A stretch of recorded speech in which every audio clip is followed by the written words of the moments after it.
Hello, this is Real World Audio, and today we are continuing our masterclass series on measurable amplifier distortion.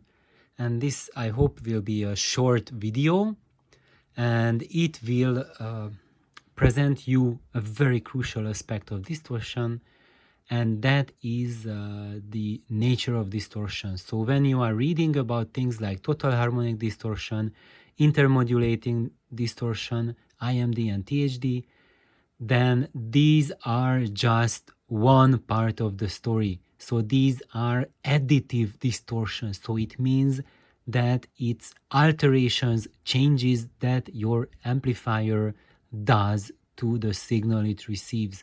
However, this is just part of the story, half of the story. The other half is just like there's like light side and dark side. Here we have additive and subtractive distortion. So subtractive distortion is that part of distortion that takes away from your signal. And there is absolutely nothing documented on subtractive distortion, and it's not even being talked about. There's very few who ever mention this. If you think about just Herb Reichert, he is one of those very few who mention it.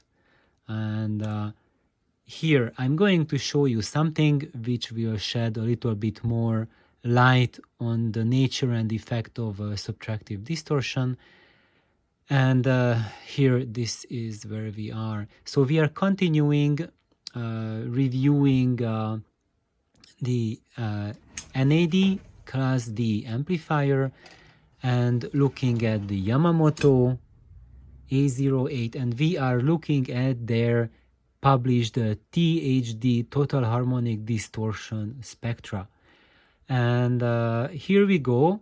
Let's now look at the point which corresponds to 1.1 watt output, which is the THD at the level where the square waves are measured, are published in Stereophiles. So we are continuing Stereophiles measurements website for those of you who missed the previous episodes. And here we go. I'm going to show you. So this is like about 1.1 watt. I don't want this thing to mix up. So here we go. About 1.1 watt output that corresponds to 2% THD for the Yamamoto, the single-ended triode amplifier.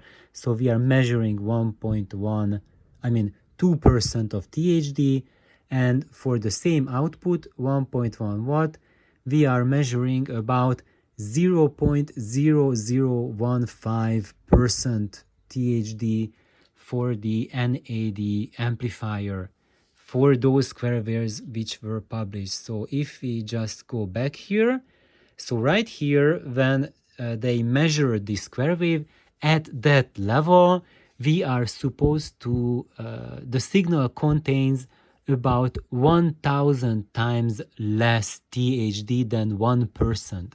And when Yamamoto's square waves were measured, so right here, these contain 2% THD.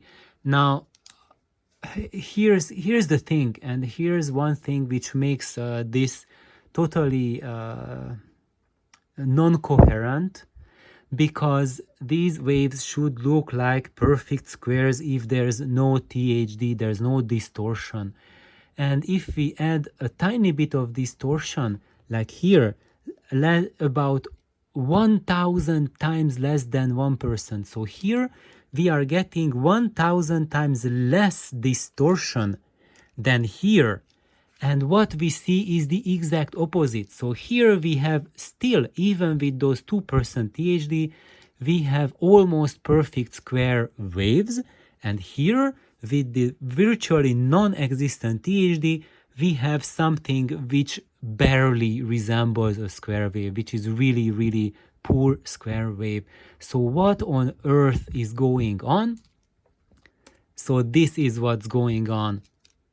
There's not just additive changes to the sound, additive distortion, but there's also subtractive distortion. parts of the signal getting lost, and the signal that's getting lost that also affects the waveform. So it's not just things that we are putting in that changes the square wave to something else, but the things that we take out from the signal. And even though the subtractive distortion is not published anywhere, but when you see such discrepancy between a perfect square wave and the perfect THD measurement, then this tells you that this amplifier is employing a lot of the subtractive distortion. So, and on the other side, here for the Yamamoto, there's very little changes to the square wave, so it indicates that we are dealing with negligible levels of subtractive distortion. So I hope this is ignites the brain cells for everyone.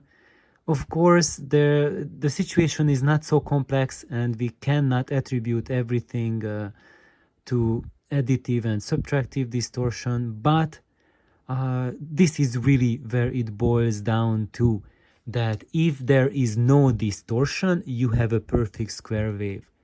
And if you do not have a perfect square wave, then there is distortion.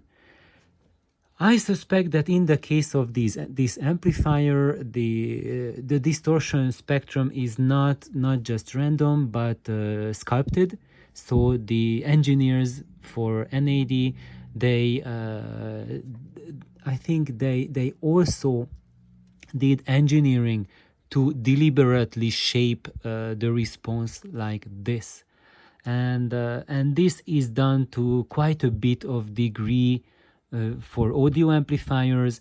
That of course, if we just want like a perfect square wave, we have to employ methodologies which create problems with the sound that will make the sound of the amplifier less than desirable, because then we will be compromising other aspects of the sound. So as it cannot be done perfectly, manufacturers pick their choice on what to do, and part of this thing, that the slope is not so sudden, that you see that the change is not immediate, but it takes a little time. It means that it will sound softer because the transitions are slower, and they compensate for the slower transitions by adding this extra overshoot here. So that will compensate for your ear, that the lack of speed will be compensated by an extra boost at here at the overshooting of the frequency response. And so these are the kind of techniques that people employ. I do not understand Class D technology enough to know whether this is a sculpted response or other Class D amplifiers are like this. However, this is something where the signal is altered to quite a bit of degree, yet it will give you an amplifier which is pleasurable to listen to. With the Yamamoto, we are seeing something which is much more pure. This is quite a bit unaltered, despite the fact that we are seeing here 2% THD at that point. So where these signals are produced, let's see, oh, that's 1 kilohertz. So this was at the 1 kilohertz signal at that signal level, and that's the 10 kilohertz signal. So, and even this is pretty close with that 2% of THD added in it, and it looks pretty nice compared to what we have here for the NAD with the overshooting. And here they do not show the square wave at 1 kilohertz, so we don't know how it looks like. And usually when they don't show both, it's either the solution is because maybe they did not have time to measure it, or the measurement looked too bad to publish. So I don't know which was the case here, but for sure the 2 watt amp with 2% of THD eats for breakfast this signal where the amp was barely on, and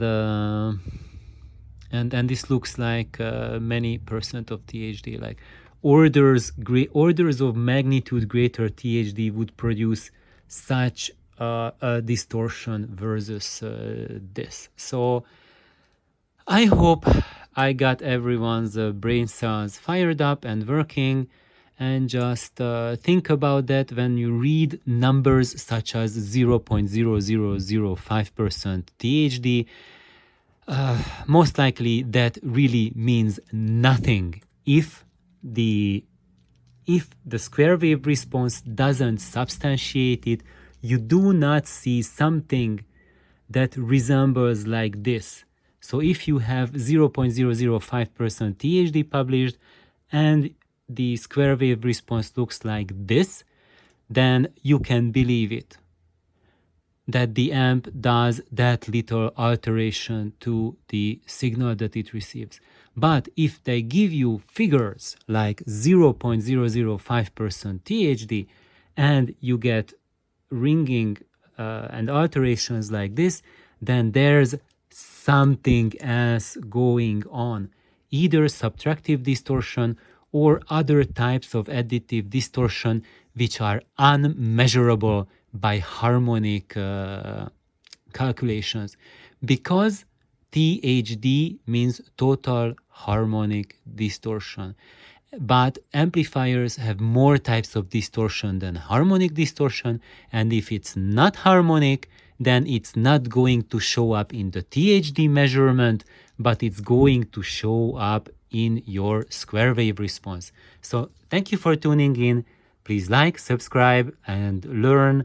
And whenever you see these measurements, readings, try to correlate it with what you hear with your amplifier. So thank you. Bye-bye.